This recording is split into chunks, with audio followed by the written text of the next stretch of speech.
Hey friends, a very happy day to you. These days, when you pick up your phone to answer a call or to make a call, or you get onto your system to get onto one of those Zoom calls, go live meetings, and Microsoft classes, and things like that, the first question that anybody asks you is, how's quarantine treating you? Don't you think you should stop that? Change the situation. What I'm saying is, instead of asking somebody, how's quarantine treating you? What if we start asking people, how are you treating quarantine? Do you know how the dynamics has suddenly changed? From you being the person who's going to be treated or who's going to be affected, suddenly you've changed, you tilted the scales in your favor where you're now in control of the situation. You're asking somebody, how are you treating quarantine? Which means you're clearly putting the person in the driver's seat. Trust me, ask this question to the next person whom you meet and see how his thoughts will start running. Subconsciously, you are infusing a lot of positive energy into him by just asking this question. So, can we now, starting today, starting this very moment, start asking people, how are you treating quarantine? Because whether we like it or not, this lockdown, this virus is here to stay, at least for a few more weeks. The government may be opening up the markets, the industries may be opening up, offices may be opening up, but please do understand the virus is still not gone. It's still lingering amidst us. So you need to take a lot of care to ensure that you do the right thing. Now, having said this, the thing which comes to your mind as to what is it that you did during this lockdown, during this 6 weeks, 8 weeks of time that you got. It was God sent opportunity, nature sent opportunity. If you're an atheist, you can call it a nature sent opportunity. What did you do during this 6 to 8 weeks' time? Did you turn it into a rat race? You saw somebody learning a new skill and you said, hey, he's learning a new skill. I need to learn a new skill too. Did you rush to your system, subscribe for a new class? Did you start updating your skills? At the end of doing all these things, my question to you is, did you enjoy whatever you were doing? The answer lies there. If you have enjoyed the 6 to 8 weeks doing whatever you did, believe you me, you have spent this 6 to 8 weeks really well. However, on the flip side, let's assume you say during this quarantine, during this lockdown, I updated my Python skills, I updated my MS skills. At the end of it, you're still not feeling happy of having updated it. You're into the right thing. See where we are heading. If you look at it, about 3 or 4 different types is what we need to split our generations into. The children. Any case, the children were supposed to have this summer vacation right now. They were supposed to go either on a holiday, supposed to learn, spend time at home. It was a time for them to take a break from school. But what did we do? We said, oh, you're at home. Please enroll for this class. You're at home. Go for your online this class, online that class. So, what did we end up doing? We put the pressure on the kid. Did we ask whether it's the right thing for the kid to do? Ask not the kid. Did we ask ourselves? Did we do it because someone else was doing it? Did we do the most important thing that the kid needs today, which is help the kid learn to live with people? This was a time when these 6 to 8 weeks, the 4 member, 5 member, 6 member of your families were all living under one roof. I'm sure tensions were completely glaring glow at home. There was stress all around. People who were working had to log in from work from home and had to finish their jobs. They could not tolerate the kids running around. Their tempers were high. The kids wanted some kind of a freedom because they were not allowed to step out of the house. Their tempers were high. The housemaids, the homemakers were at home and they were not getting the help. The domestic help was not allowed to come home.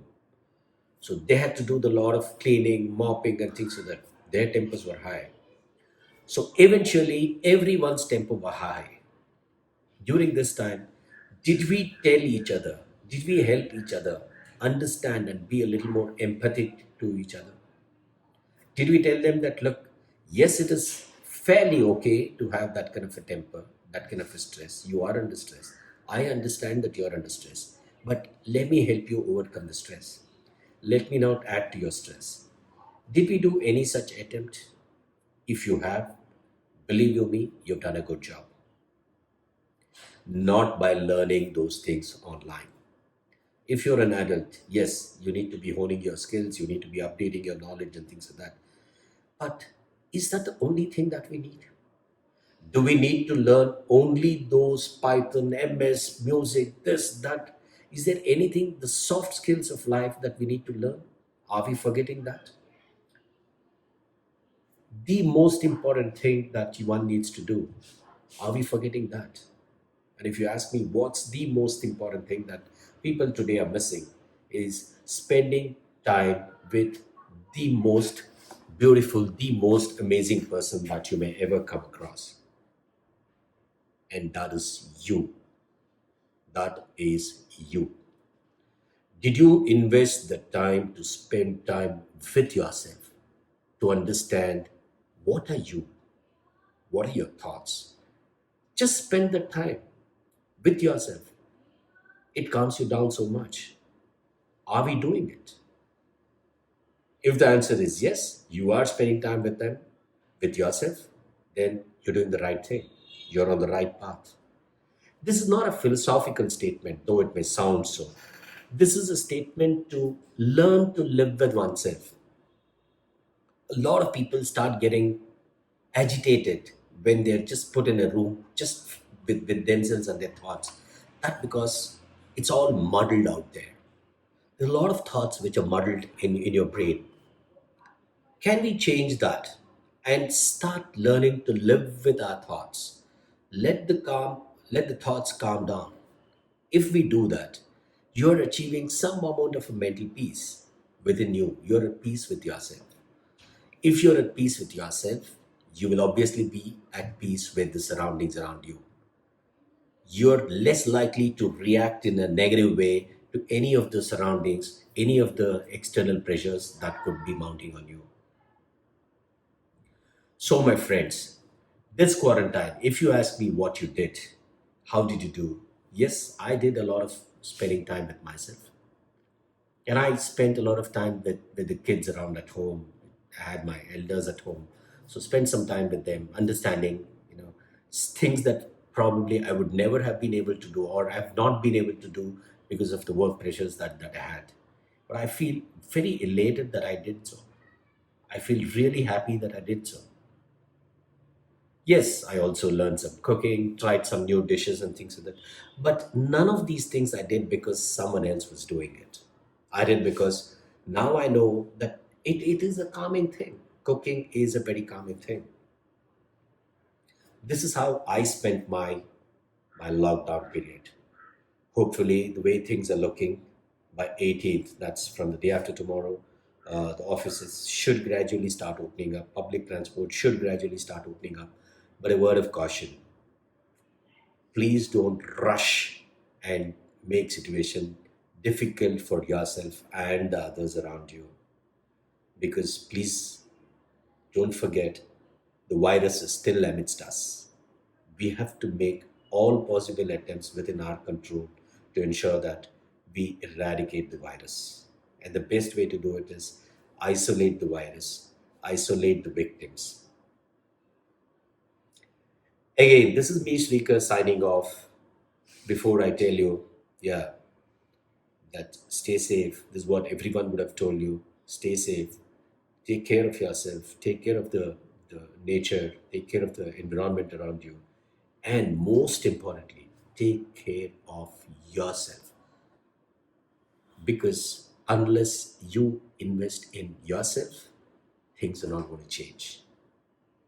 So, with this note, and with probably a promise from each one of you that you're now going forward, you will ask everybody, hey, how are you treating the day? Hey, how are you treating the lockdown? Hey, how are you doing it? Put the person in the driver's seat and let the person feel that he's in control. This way, you're infusing a lot of positivity into the person with whom you're speaking. Bye bye, take care, and keep loving each other.